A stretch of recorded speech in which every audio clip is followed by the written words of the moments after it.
Hi everyone, thanks for joining me once again. It's Saturday morning, that can only mean one thing. It's story time again, right here on Thailand Bound, and I've got 4 great stories for you to enjoy this morning. Okay, the background video, I went out and shot it last night. I'm going to be putting that up in 2 parts, a part 1 and a part 2. I managed to get some good footage on Soi 4 last night. Sometimes it's very difficult there because it's very busy, but it was raining very, very heavy. You'll see later on in the video, it was quite a downpour. But for now, let's jump into story number 1. สวัสดีค่ะ I'm a 65-year-old man and a US Navy veteran. My first visit to Thailand was in 1979 on a Western Pacific cruise that included visits to many adult entertainment zones from Hawaii to Thailand. As a young sailor, in the past, I was fortunate to have many old salts help us navigate through these murky waters of adult entertainment in the Pacific and Southeast Asia. After my divorce in 2003 and in 2006 while travelling to the Middle East for work, I spent a lot of time in Amsterdam and was always drawn to the Thai girls working there in the adult entertainment district. They were all professional and efficient, always a pleasurable time. My ex is a Filipina, so Asians are my thing. In May of 2003, I returned to Thailand for a 2-week holiday to revisit in the footsteps of my past and have some fun. Over the years after my divorce, I have had a few relationships with women, so I was not going to fall in love. After 20 years of being a soccer dad and raising 2 children, I was excited about my return to Thailand. I wandered into Soi Cowboy and hit the bars. One bar in particular had a great group of girls. As custom has it, I found the mama-san and asked to buy her a drink. We chatted as I was watching the girls on stage, and one really stood out. Petite with short blonde hair, great figure, beautiful eyes and a great smile. She was 32 and her name was Dao. After her set, I had the mama-san summon her down. We made our introductions and then had a few drinks. A lot of ribbing and laughs. It was lively. We both have a dry sense of humour. After a few rounds, I felt comfortable with her and asked to pay her bar fine, and she agreed. It was an incredible night. Although she left early the next morning, she left her number on the desk, returning the next night. I checked her out again, played some pool, went dancing and had some fun.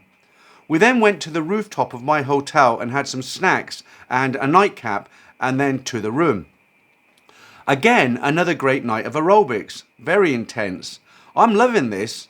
The next night was my last in Bangkok, so I took her shopping for a dress for an evening out at a semi-formal bistro. A tip for her. It was my idea, not hers. We had a great dinner.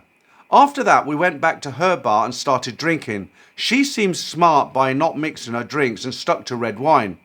Then I noticed she was slugging it down quickly, a glass in 2 or 3 gulps. This astonished me. After a few rounds, she started to become a wildcat, standing in the booth and giving me a great personal show in the dress I bought her, and I was going to myself, wow, tonight will be epic back at my hotel. She then got on stage and danced. The other girls on stage were not pleased. The mama-san got irritated and then got her off the stage and back to her seating area. More red wine for her. As you would never give a gremlin food after midnight, you should never allow a bar girl red wine in great quantities. It was my blunder. After a bit, she was zonked and showing signs of being very drunk. At times, she was slouching on me. The mama-san told me to get her out of the bar now. Dao was very unsteady as we left and her eyes half shut. I had to get behind her and steer her through the crowd as I steered her into Terminal 21, end of Soi Cowboy, then turning left past the food carts. Heading to the corner to make another left back to my hotel, she started to get hostile and aggressive and pull away, muttering at me and walking towards the high curb. I had to grab her by the waist to prevent her falling into the road. The crowd was staring. It looked as though I was roughly handling a girl and I was taking her somewhere to do unsavoury things to her. My only thought was, I hope the police don't see us. I was nervous going through the lobby but slipped in without incident. In the room, she took off her shoes and immediately collapsed on the bed and was out cold. So much for a fantastic third night before I leave for Pattaya. After about 30 minutes, I decided to undress her and slipped the new dress from her limp body and hung it up. When I returned, she had come to for a bit and was shaking her backside and giggling, saying, "Look at this," referring to her rear. Dal then rolled over and fell off an extremely high bed onto the floor. Wham! I ran around and she was sitting up, half slumped and groggy. She started breathing heavily, and then I saw her start to heave. Oh no, yep, she did not just throw up, she purged a couple of times in great volume, and quite a bit of it ended up on her. Red wine and a light-coloured rug in a five-star hotel. I could not call housekeeping. Dal then stood up, disorientated, and proceeded to try to crawl back onto the bed. I was horrified at this point. I grabbed her by the arm and dragged her to the shower and started to clean her up. She was hostile and aggressive again for a moment, but I managed to get her cleaned up. I dried her off and got her back to bed. Now I had to clean up, well enough so that I didn't lose my deposit or have to pay for the damages from the ordeal. It took a long while and I had to use all of the towels. She had no recollection in the morning of what had happened and was embarrassed as well as apologetic when finding out the details. I understood, although not pleased. I was not angry, nor did I express any displeasure towards her, as I have done the same in my youth that others have to deal with. Overall, 2 out of 3 nights aren't bad. We had exchanged info earlier and kept in touch. I have recently seen her on my recent trips to Thailand. The following October and then again in April, I have never reminded her of that previous night and she has not inquired about it. Dear oh dear. Well, it's true, there's nothing worse than a drunk bar girl, and if you're entertaining a bar girl one evening and she's slugging back the alcohol and she just won't stop, you're better off just leaving without her because she can end up a real handful. And it's surprising the number of bar girls who actually turn aggressive. They can be really nice and friendly, but once they get drunk, they can get very aggressive for no reason. And a lot of the girls in the bar actually are alcoholics. They have a problem with alcohol, and it's not surprising really when you think about it. They have a target. They have to meet a certain target of drinks or their salaries get docked. They cut their salaries, so the target might be 60 drinks a month, and if they only get 55 drinks bought for them by customers, then their salary will get cut. It's a very harsh world to be in. Okay, let's jump into story number 2. 32 years ago, when I was in my 20s, I had the opportunity to travel the world and enjoy my hobby of aerobics with many girls here and there, but never in Thailand. Then I got married and stopped having fun. I had always dreamt of travelling to Thailand, but as a married man and a father of 2, I had to bear the family burden with an awful wife. Couldn't achieve that trip until I was 54, when a friend of mine asked me if I would be interested in going with him. I jumped at this opportunity and spent 2 weeks there. I decided to enjoy life and aerobics again. In January 2023, we flew from Paris to Bangkok and then to Phuket. My friend was staying with another friend and I booked an Airbnb. The next morning, I managed to rent a motorbike and spent some time on Thai Friendly looking for a freelancer or a holiday girlfriend. I had a positive contact with Amara, a 39-year-old woman who was neither beautiful nor ugly, but quite average looking, which was okay for me because I'm not particularly attractive either. I asked her whether she wanted to be my holiday girlfriend for 3 days, and she asked me what she would gain in the process. Instead of talking about money, I suggested that we meet in person and discuss. She accepted, asking me if I could drive her since she had no means of transportation. Luckily, I had a motorbike and she was located very close to my condo. So a few minutes later, we met at her place. We had a good mutual feeling and agreed to go to the beach together. I took her on my motorbike and we spent a couple of hours sunbathing and discussing things. Her English was pretty decent. She told me that she came from Isan, where her mother lives with her 13-year-old daughter. She had a regular job as a chef in a fancy restaurant nearby. She was neither a freelancer nor a working girl. She had spent a week on sick leave just before and was still available by chance. Unfortunately, she couldn't swim and was afraid of water, which is a shame in such a beautiful maritime country. But I guess many girls, especially from Isan, are in the same situation. I went swimming on my own, but overall we had a nice time together. We never mentioned money or anything related to a possible relationship. We were simply together at the beach, which is a totally surreal situation for a European. At the end of the afternoon, she suggested that we ride to a well-known place high above the sea with a beautiful sunset. There is a vast area there and a kind of lighthouse museum where you can climb on the roof and enjoy a great view. While we were enjoying the view, I started getting closer to her, then cuddling her, which she seemed to appreciate. I would say that we became together at that moment.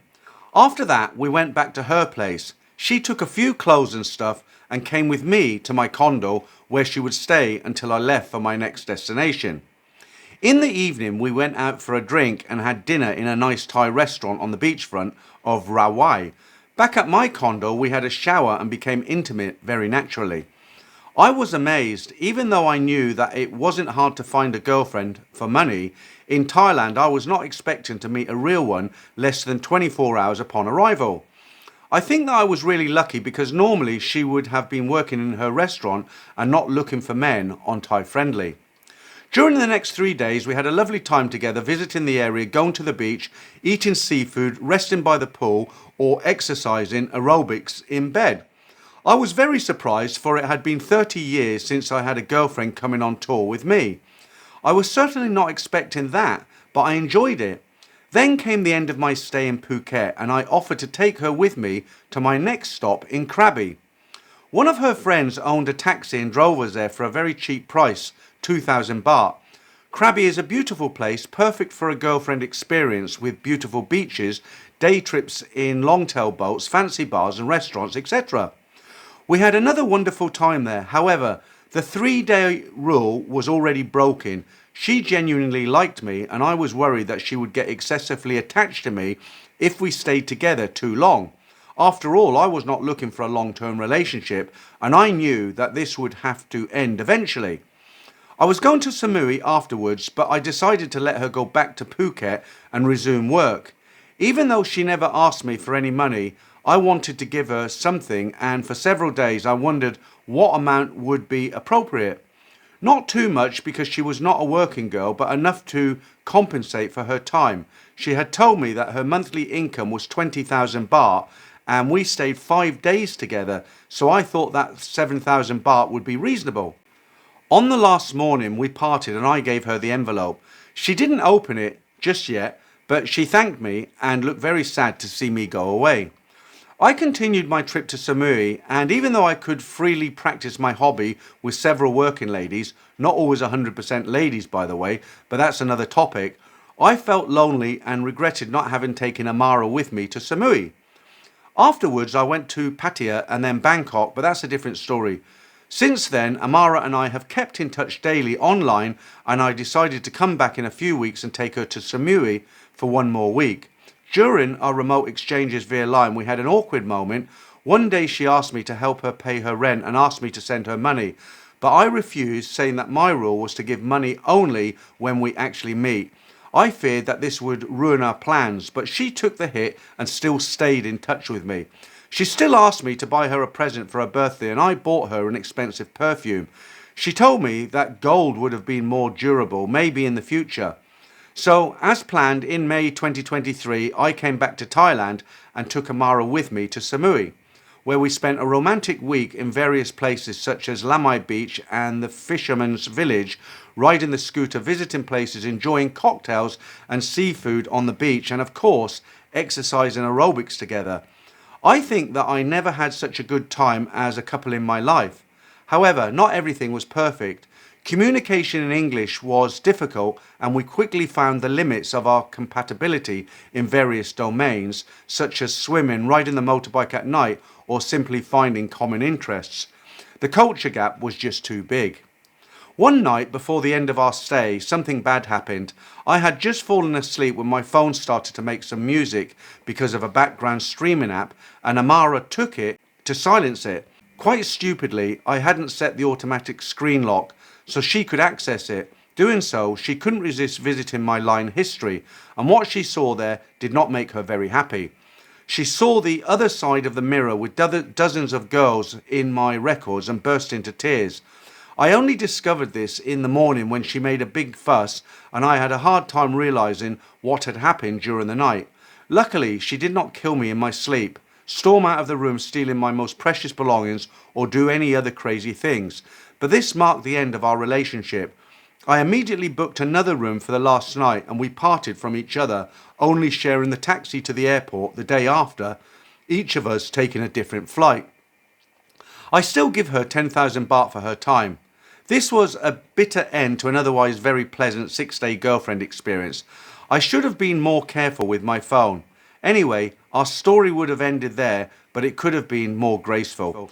Yeah, I mean, I don't care what anybody says. Once a girl starts asking for presents and, she's kind of indicating that she wants gold and she's asking for money to be sent to her, I kind of think, she is a working girl, or at least a part-time working girl. There's nothing wrong with having a holiday girlfriend as long as both parties set the rules, know the rules. But if she's pretending to be a straight girl but she's asking for gold and money to be sent to her, then it's quite for me it's quite obvious what she's doing. All right, let's jump into story number 3. I am from a neighbouring country of Thailand. I'm in my late 50s. I completed my O and A levels in the UK and completed my degree there. I am married with 2 children and both are still in university. Admittedly, I was, and to a lesser degree, am still a monger and have travelled to satisfy my monger and golf needs since the 1990s. I have travelled to Phuket, Bangkok, and most often to a small border town called Patong. I hope to give you and your followers a perspective of relationships by an Asian, which I believe would give you and your followers a more logical and perhaps a more plausible explanation as to why most, 99.9% of men, including yours truly, end up with a crash and burn story with regards to relationships. I had a customer in Penang, Malaysia in the 1990s and had to travel and stay there at least 2 nights every week for about 5 years. After a few months, I discovered Patong was only about an hour or so away from my customer's factory. So based on the promise of nightly joy in Patong, I decided to stay in Patong every night whilst working at my customer's factory. Patong had about 5 go-go bars that were open from lunchtime till about 10 p.m, after which time many girls would go to the 2 discos in town until around 3 a.m. Most of the girls come from all over Thailand, including Bangkok, Isan, Chiang Mai, Chiang Rai, etc. The go-go bars were different to those in Phuket and Bangkok. Rather than the girls asking for ladies' drink, they drink whatever you were drinking, normally beer. They would ask for flowers. These were in fact a string of plastic pearls which cost Thai 100 baht. This flower system was adopted by many bars in my own country where Thai and Chinese girls would dance or parade on stage. However, here a flower could cost at least $10 to as much as $500. Men would give these flowers for the girl to spend time with them after their dance or after they had been on stage singing. Rumour had it that some of the pretty girls could earn as much as $15,000 a month. Only a minority of the girls would spend the night with the customers, as this was illegal and enforcement was strict in this area. In addition, some girls from neighbouring countries were all here on tourist visas and, strictly speaking, were already working illegally. Most of the customers in Patong were from my country and Farangs were very few. There were even a handful of Russian girls working in Patong, along with a few dozen girls from China. There was no bar fine practice here, but overnight rates cost between 2,000 to 5,000 baht for the Russians, commonly paid directly to the girls and not the bar. Most of the bars were owned and run by my fellow countrymen, but I did learn that they all had local Thai partners. After going to Patong for a couple of months, I decided to try to hitch up with a girl as opposed to picking one up each time. I was there as I thought it would be nicer to develop a relationship with somebody. I ended up with a pretty girl. Her name was Nap and she was from Bangkok. I used to give her about 40,000 baht a month to help her family. Nap never asked me for more money or gifts. After about 3 months, she decided not to work anymore as a dancer and simply spent 2 or 3 days every week with me. Occasionally, she'd come with me to Penang and stay there if I needed to be there. I would simply pick her up in my car at the border and drop her off when I headed back to the capital. The diversion cost me an additional 2 hours of travel time, which was not too bad. About a couple of years into the relationship, Nap called me and told me that she was pregnant, with the offer of a paternity test to prove I was the father. Being in love, I said that was not necessary, but I needed to let her know my limitations. So when we next met, I made it clear that since I was already married, I could never be officially the father of the child, i.e., my name could not be included in any documents such as the birth certificate, etc. I did, however, promise to pay for all the expenses. Nap went back to Bangkok a couple of months before the birth, but she was okay for me to continue to stay in Betong whenever I needed to visit my customers up north. I did meet with other girls there, but that was always only physical. No emotions were involved. Most of the girls knew Nap, but only a couple would not want to join me in my hotel. Anyway, about a month after the birth, Nap flew down to meet me and really tried hard to show that she missed me. A few months after this, I had to go to Nepal for some work, and I decided to bring Nap along, and so stopped off in Bangkok for one night before meeting up with her, the baby and her family before flying off to Kathmandu the following morning. Honestly, the baby did not really look like me, but I never mentioned this to anyone. The baby looked a little like her sister's husband, who was a soldier. This guy was always around whenever I visited her in Bangkok. He and her sister did not have children, and he seemed to be very close to my child. I was happy that there was someone that was looking after the baby, so I did not think too much about it. Nap would fly to meet me every week when I was in town.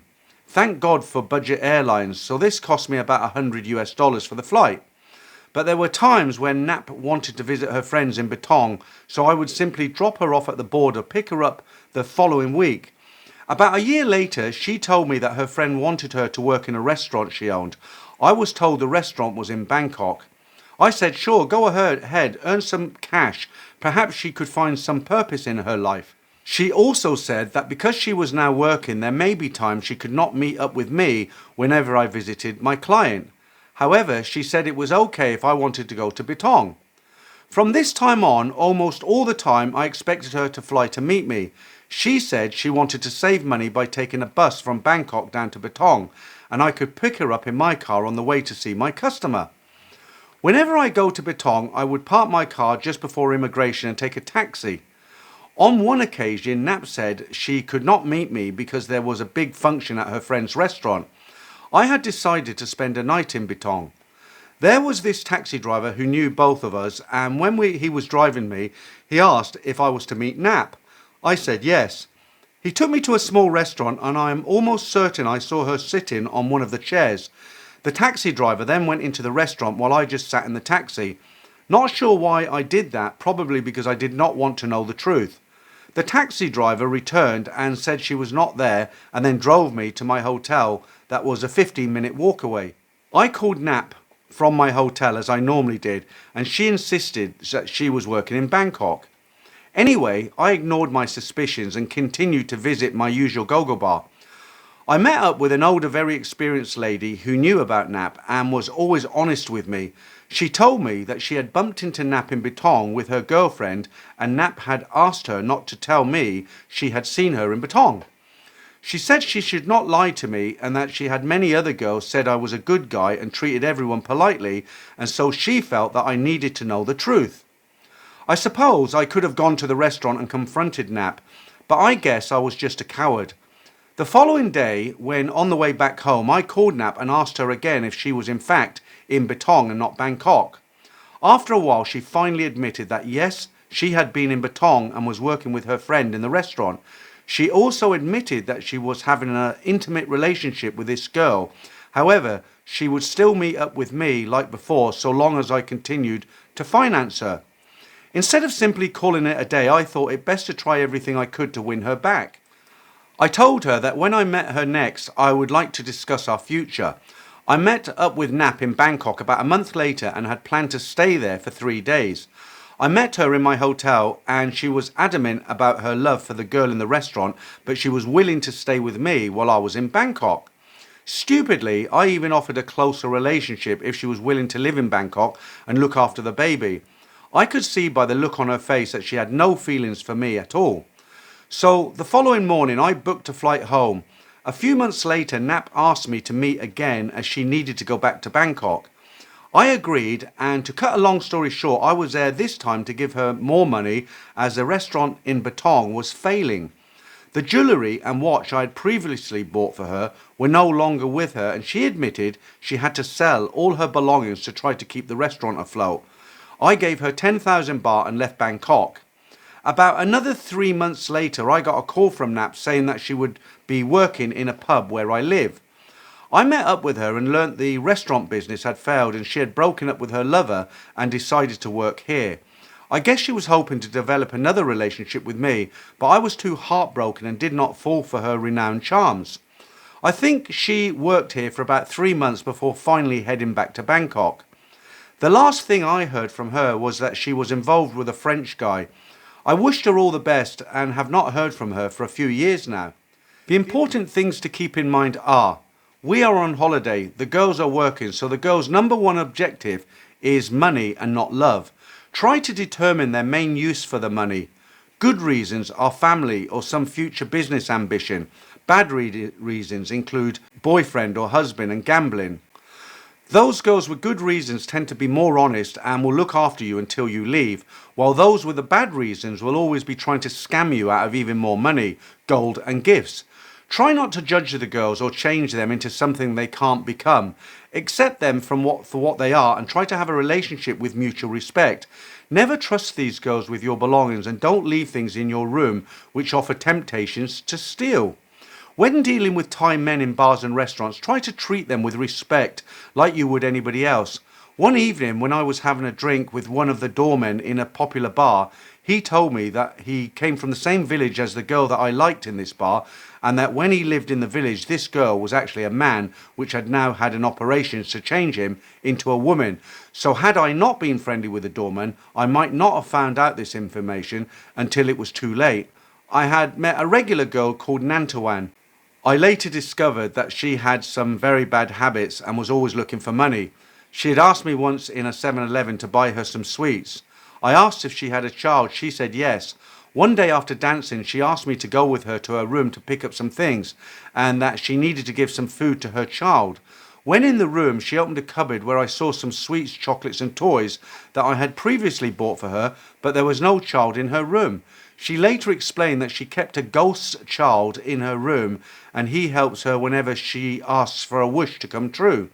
Many Thai people believe in such practices. It is the same in my country and others in Southeast Asia, Africa and South America. Despite the fact people claim to be a Buddhist or Catholic or Muslims or Hindus, spiritual beliefs play a large role in these religions. Based on the above, it remains the only logical explanation as to why many, like I, ended up looking stupid. So the next time any of your viewers visit Thailand, try to figure out what it is that the girl is getting out of your relationship other than financial support, and try to think of her needs and not just your own. Yeah, some good advice there. I like the bit where he says don't try to change a girl into something she can never become, and that is so true. You know, a lot of guys come here on holiday and they'll take a girl out of a bar and they might really like her, and maybe they're staying here a month and they try to kind of force their cultural values on her and change her, and of course she never is going to change, and especially a bar girl. Very interesting story there. Right, I'm going to jump straight into our last story of the day, and this one is considerably shorter. My first trip to Thailand was in 2000 with a few friends and I had a great time. I have since returned many times. One of my friends in Australia had a Thai wife who hooked me up with one of her friends as I was single at the time. This lady had a Thai restaurant in Sydney and I ended up being with her for 13 years. I decided to retire at 61. She and my friend's wife suggested we live in Thailand. I flew back, looked at Pattaya but decided on Hua Hin. In 2011 we made the move and all was okay until my girlfriend kept going to so many temples. She would be away for weeks sometimes. Then she started to get phone calls day and night. She told me it was her brother. She would never leave her phone lying around. One day she mistakenly left her phone at home when she went out and I successfully guessed the password as she uses the same password for everything. I checked the number that had been constantly calling her, and yes, you've guessed it correctly, it was not her brother's number, which I knew. The phone calls continued, but I had written down the number. I decided to call this strange mobile number, and when I did, a Thai guy answered but did not speak English. That night I confronted her. Of course, she denied it and insisted it was her brother, as she has changed his number. I packed her bags, booked a flight back to Australia and told her if she called this guy one more time, we were finished. She forgot that the phone was in my name. I checked so many times she had called him from Australia, and so good to my word I ended it all. I remained single in Hua Hin for a year, then met a Thai lady in a phone shop. We hit it off at once. She was a lot younger than me, but she was lovely. We were together for 3 years and had some great times. Then I got a phone call from her girlfriend telling me that she had collapsed and was in hospital. I rushed to the hospital, and upon arriving, I seen all her friends were crying. When I spoke with the doctor to ask him what was wrong with her, he pulled back the screen around the bed. All of her lovely hair had been shaved off. I was shattered. The doctor told me she had a tumour in her head that had burst and they must operate immediately or she'll die. After the operation, she spent a month in intensive care. She could not speak or walk. Her family wanted her back in the family home in Surin after discharge. I drove her back to Surin as I would find it very difficult to look after her by myself. She eventually got a bit better, but she hardly knew who I was. I would visit her weekly. It took 10 hours to drive to Surin. I would stay a few days and leave in tears. A year later, I had to return to Australia for a cancer operation. I won't go into detail, but my retirement visa for Thailand had expired. I kept in touch with her family and I applied for my pension here in Australia. I got it, but I was banned from visiting Thailand for 2 years for overstaying in the kingdom. In 2017, I received news that she had days to live. I pleaded with the government here to let me go and see her, but they refused. She passed away a week later. I was a mess, and all I could do was send money for her family and the funeral. After my 2-year ban was over, I flew back and paid my respects to her and her family. I gave them money to help them out. They shared my loss as I did theirs. I travel back every year and make the effort to see her family as I consider her family my family. Very sad ending. Sorry to end the upload this week on such a negative story. It's just how they came out. Okay, thanks for listening again, guys. I'll be back next Saturday with some more stories. Don't forget, if you're into the live streams, I do live stream at 8 p.m. Thai time every other Sunday here in Bangkok. Thanks again for listening, and I'll catch up with you next week.